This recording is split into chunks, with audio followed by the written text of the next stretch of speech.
गाबोनो बिटिआरनि सेथि खोलोबनि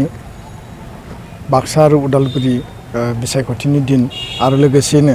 10 डिसेम्बराव क'क्राझार उदालगुरिनि बिसायख'थिनि सान दा बेखायनो बर' आइ आफा रायजो राजा आरो गासैबो बर' हारिनि सुबुंफोरखौ आरो गुबुन गुबुन हारिनि जोंनि सुबुंफोरखौ बेयाव 32 लाख जे सुबुंफोर दङ 23निबो बांसिन हारि हारिसाफोर दङ साफ्रोमनिसिमबो दुलाराय बर' फरायसा आफादनि जानानै खेबसेबाव जोङो बयनिसिमबो गणतान्त्रिक प्रक्रियानि बा देशनि संबिधानिक जि अधिकार बा संबिधाना जोंनो जि मोनथायखौ होदों बे मोनथायखौ साफ्रोमबो रायजो राजाया बा साफ्रोमबो यां भटारा साफ्रोमबो निउ भटारा जोङो गाबोनो बेखौ इन्जय खालामनो थांगासिनो दङ बा भट होनायनि गेजेरजों गणतन्त्रनि जि अधिकार बा साफ्रोमबो नोगोरारिनो जि होनाय जि अधिकार बे अधिकारखौ लानानै जोङो मोनसे मोजां सरकार मोजां दैदेनगिरि आरो मोजां बा राइट हान्जानि मोजां सरकार जोङो दानो थांगासिनो दङ दा बेखायनो साफ्रोमबो बर' रायजो राजा आरो गुबुन गुबुन हारिनि रायजो राजासिम गुरै आखाइ खबजोबनानै दुलाराय बर' फरायसा आफादा खावलायगोन जे जोङो खुनु गिनाय बा किनु जोंहा माने बेबायदि समखिनाय गैयालासिनो बा रावनिबो थिननायाव सोरबाया नोंखौ माने रां जासिनानै भट लानो नागिरदों सोरबाया माने बायदिसिना जाहो लोंहो खालामनानै भट लानो नागिरदों आरो गुबुन फारसेथिं गोबां माखासे भुवा प्रसार खालामनानै समाजखौ गुबुंले खालामनो नागिरनाय जि फेक्टर बा जि एलिमेन्टस बेखौ गैया खालामनानै खेबसेनि थाखाय 17 बोसोरनि उनाव जोङो गोदान सरकार मोननो थांगासिनो दङ आरो बे गोदान सरकारा बिटिआर सुक्ति खालामग्रा दैदेनगिरिफोरनि गेजेरजों जानो थांगासिनो दङ दा बेखायनो दुलाराय बर' फरायसा आफादा खावलायो जे सान्तिनि थाखाय परिबर्तननि थाखाय आरो गासैबो रोखोमनि हारि जौगानायनि थाखाय हारि गेरेमसा दानायनि थाखाय बा गेरेमसा माहारि गोग्गो माहारि दानांगौनि थाखाय बर' हारिया बिश्व दरबाराव प्रतिष्ठा खालामनायनि जि थांखिजों एबसुआ खामानि मावदों बे गासैबो थांखिखौ मोगथाङाव जाफुंहोनांगौब्ला बिटिआर सुक्तिखौ मोगथाङाव मावफुंनानै जोङो जोंनि ओनसोलखौ जौगानांगौब्ला बा गेरेमसा माहारि दानांगौब्ला बयबो जोंनि सुबुंफोरा रायजो राजाया नोगोरारिया बा भटारफोरा गाबोन फुंनि 7 बाजिनिफ्राय सारि जानानै बा लाइन जानानै जोङो भटखौ गावबा गावनि जि केन्द्र दङ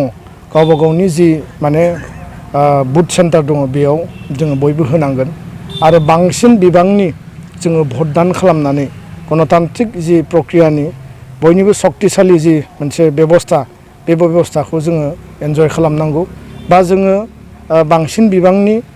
जोंनि भट होनायनि गेजेरजों भटिंनि गेजेरजों जोङो बेखौ दिन्थिनो हायो जे जोङो भारतनि जि गणतान्त्रिक देशनि नैबे बिटिआर ओनसोलाव जि बिसायख'थि जानो थांगासिनो दङ बे बिसायख'थिखौ जोङो मोनसे साक्सेसफुल जोङो खालामबाय आरो बिनि गेजेरजों देशनि गेजेराव बा रायजोनि गेजेराव मोनसे मेसेज थांगोन जे बिटिआर ओनसोलाव रायजो जानाय 32 लाख जनसंख्या 23निबो बांसिन हारि हारिसाफोरा गणतान्त्रिक देशनि जि प्रक्रिया बे प्रक्रियाखौ बिथांमोना गोजोनै खौसेयै आरो देरहासार खालामबाय दा बिनि गेजेरजों जोङो फैबाय थानाय समाव मोनसे गोदान सरकार मोनसे गोदान हान्जानि सरकार जोङो मोननो थांगासिनो दङ आरो बे सरकारा गासैबो हारिनि सुबुंफोरनि जेंना जेंसि गासैबो हारिनि सुबुंनि जिखिनि मावनो गोनां हाबाफारि दङ हारि हिसाबै जिखिनि जेंना जेंसि दङ बे जेंना जेंसिफोरखौ थारैनो मावफुंनानै होगोन जों बेखौ मिजिंथियो दा बे बिथिङाव नैबे थासारियाव जिखिनि भटारफोरखौ माने एट्राक्ट खालामनायनि थाखाय माखासे थाखा फैसा राननाय इलेक्सन रिलेटेड जिखिनि भायलेन्स आरो लोगोसे माखासे जिखिनि बेयाव प्रपागान्डा बा भुवा प्रसार सोलिदों बे गासैबो नंखाय आरो बेखायनो जोङो दुलाराय बर' फरायसा आफादा बुंदों जे थार आरो नंखायनि जि डिफारेन्स बेखौ नाय बा जायनि गोसोआ गोसोम आरो जायनि गोसोआ गोजों बे गोसोम आरो गोजों गोसोनि हान्जानि जि मेन्टेलिटि बिथांमोननि एप्रोच बिथांमोननि सिन्ताखौ बिजिरनानै नाय गोरिब गुन्द्राया गणतान्त्रिक बे देशआव थानानै भारत उदांस्रि जानायनि उनाव दिनैसिमबो जोङो थुरिनि न'आव नारानि न'आव आरो दै लोंनाय मोजां बेबस्था गैया जोंनि गुरु गुन्द्रानि न'खराव साख्रि बाख्रि गैया मोजां रां खामायनो हानाय बेबस्था गैया दा जोङो उदांस्रि मोनदोंब्लाबो नैबे जोंनि सरकार बे सरकारफोरा जोंखौ राइट ट्रेकआव जोंनि जौगानायनि थाखाय पलिसि आसुनि जेबो लायाखै जोंखौ एक्सप्लइट खालामबोदों आरो करापसननि गेजेरजों बा इलिगेल माखासे हाबाफारिनि गेजेरजों हारिखौ बिथांमोना सोबख'नानै गादबनानै दिनै बेंगुरा खालामनानै दोनबाय दा बेखायनो साफ्रोमबो रायजो राजाया बिबेकजों नाय गोथौयै सिन्ता खालाम आरो गोथौयै बिजिरनानै जि मेन्डेटखौ जि हान्जानो होनांगौ जाय हान्जाया परिबर्तननि मोनसे माने रायजो राजाफोरनो मोनसे मेसेज लानानै फैदों सान्तिनि मेसेज लानानै फैदों जोंनो मोनसे मोजां बेबस्था एरेन्जमेन्ट बिटिआर सुक्ति लाबोनानै होफैबाय बे हान्जाखौ जोङो बजबनानै बिखायाव बजबनानै खेबसेनि थाखाय जों बुंदों जे 17 बोसोरनि मोनसे सरकार दङमोन बे सरकारखौ जों नायबाय नुबाय बिजिरबाय आरो बे सरकारा मा मावखो मा मावाखै बिनि गासैबो दलिला रायजो राजानि मजियाव दङ आरो बे दलिलखौ नुनानै जोङो दिनै समखेखांदों जे बिथांमोना इसिबां मोनसे गाज्रि थासारियाव नैबे ओनसोलनि रायजो राजाखौ खोख्लैनानै दोनबाय बर' हारिखौ बिथांमोना जेरैबायदि जौगाहोनांगौमोन बिनि मोनसेबो आसनि नीति लायाखिसै आरो बिथांमोना दिनै बिटिसि जाखांनायनि उनाव इयुथनि थाखाय एजुकेशन रिलेटेड बा कचिंनि थाखाय UPSC APSC बा इन्जिनियारिं मेडिकेलनि थाखाय बा जोंनि इमप्लयमेन्ट जेनेरेशननि थाखाय भकेशनेल ट्रेनिं स्किल ट्रेनिंनि थाखाय इयुथफोरखौ लानानै जेरैबायदि प्रजेक्ट माखासे स्किम माखासे पलिसि लानांगौमोन बा माखासे परिकल्पना फर्मुलेसन खालामनांगौमोन मोनसेबो पलिसि फर्मुला खालामनाय जों नुवाखिसै आरो बिथांमोना खिजाने बेबायदि माखासे बाथ्राखौ मालाबाबो सानबोफेराखै आरो साननायमोनबा थारैनो 17 बोसोराव थाउजेन्डस अफ जोंनि यां जेनेरेशना इमप्लयमेन्ट मोनगौमोन बा बिथांमोना एंगेजमेन्ट मोनगौमोन जायनि थाखाय जबलेस जानानै बा बे ओनसोलाव खुनु बेबायदि इमप्लयमेन्ट एभिनिउस गैयिनि थाखाय इन्डास्ट्रि बा फेक्टरि गैयिनि थाखाय जोंनि इयुथ्सफोरा दिनै बेंगलराव तामिलनाडुआव बा देशनि बिभिन्न ओनसोलाव खना खनला बिथांमोना हालाय हाफाय न' गारनानै बिथांमोना खामानि मावहैनो गोनां जादों आरो बिथांमोना न'नि आंखालखौ गावनि आंखालखौ सुफुंनो नागिरदोंब्लाबो बे जोंनि इयुथ्सफोरा बेयाव मावनानैबो दिनै बिथांमोना थार लामाजों जौगानो हायाखै जास्ट टाइमखौ बिथांमोना बारहोदों नाथाय बिथांमोननि फिउचारा दाबो सेकिउर्ड नङा बिथांमोना आसलते मा मावनानै जागोन आरो बिथांमोना जेरैबायदि मोनसे मर्यादा गोनां लाइफ मोननांगौमोन बिथांमोननियाव जेरैबायदि माने इमप्लयमेन्टनि एभिनिउस बा जेनेरेशन थानांगौमोन बा रां खामायनायनि गेजेरजों न'आव गावनि परियालजों बिमा बिफाजों रायजो जानांगौमोन बेबायदि माखासे थासारिखौ जों दिनै बेयाव मोननो हायाखै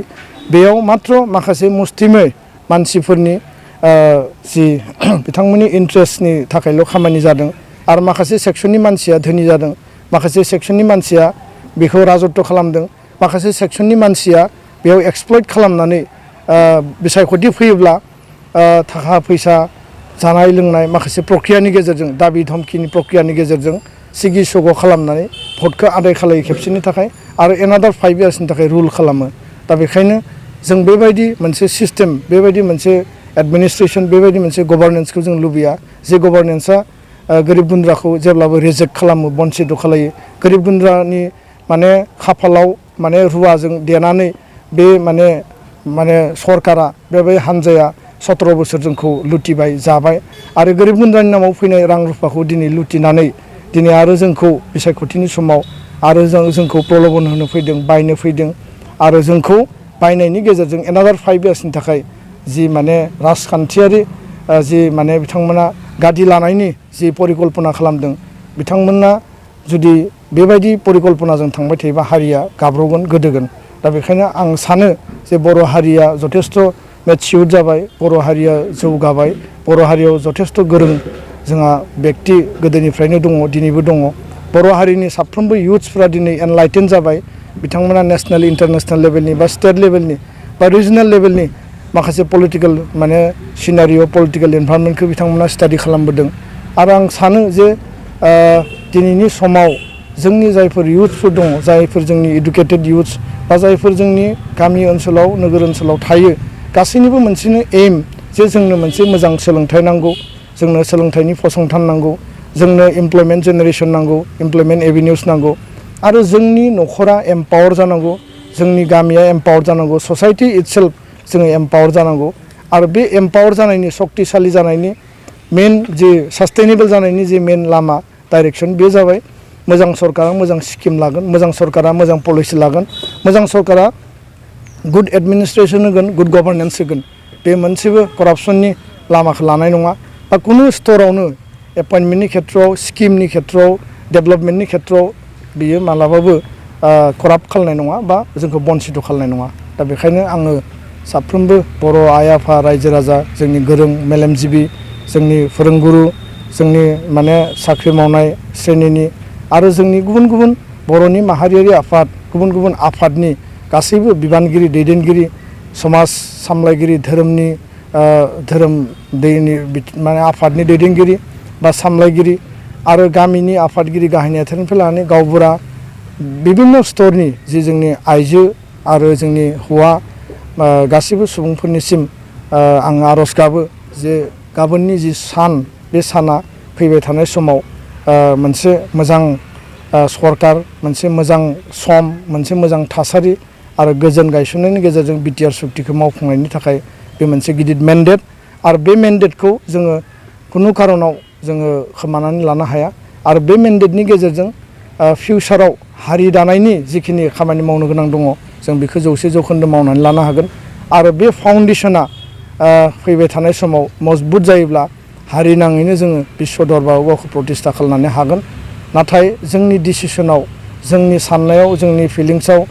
जोङो जुदि गोरोन्थि मावोब्ला, सोरनिबा प्रल'भनाव जोङो जुदि गोरोन्थि हान्जाखौ जों बासियोब्ला बे मालाबाबो जोंनि थाखाय मोजां जानाय नङा आरो बेयो जोंखौ इयुनाव आरोबाव दानि स्टेजनिफ्राय आरो गाहायाव लांगोन आरो बेजों हारिया गिदिर खहा जागोन। दा बेखायनो बिसायख'थिखौ लानानै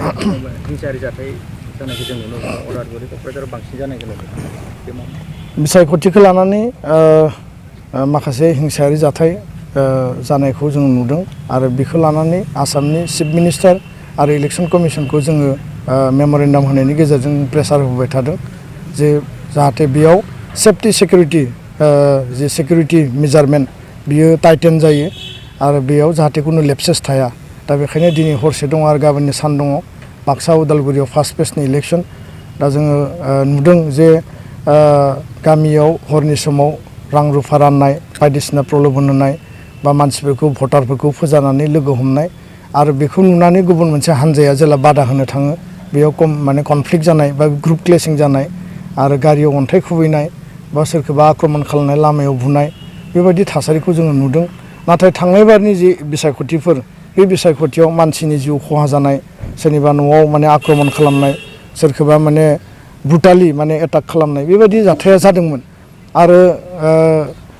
कुनु माने फुरथि गैयाबासिनो, कुनु रंजानाय गैयाबासिनो बिसायख'थिखौ गिनायनि गेजेरजोंसो मा जागोन, गाबोन मा जागोन, दसे सम उनाव मा जागोन, बे मोनसे गिनायजों बिसायख'थियाव बाहागो लानो गोनां जादोंमोन। खिन्थु एबारनि बिसायख'थियाव जों नुदों जे गासैबो रायजो राजाफ्रा माने रियेलि माने गणतान्त्रिक अधिकारखौ बिथांमोना एन्जय खालामदों आरो मोसादों, मुसुरदों, रंजादों। बिथांमोना फोसावनायनि जे हाबाफारि बेखौ मावदों। दा बेखायनो आं खावलायो जे दिनैनिफ्राय 10 तारिखनिसिम जाहाथे कुनु भायलेन्स जाया आरो भायलेन्सखौ होबथानांगौबा अ.सि. लेभेलनिफ्राय एस.पि. लेभेलनिफ्राय प्रसासना माने राइट ट्रेकआव एक्सन लाना खामानि मावनांगोन। नङाबा बे भायलेन्सखौ जुदि सोरबा कमन पिपोला, सोरबा हान्जाया जुदि हमथानो थाङोब्ला बेयाव भायलेन्सआ डाबल जागोन। दा बेखायनो प्रसासना बेखौ होबथानांगोन आरो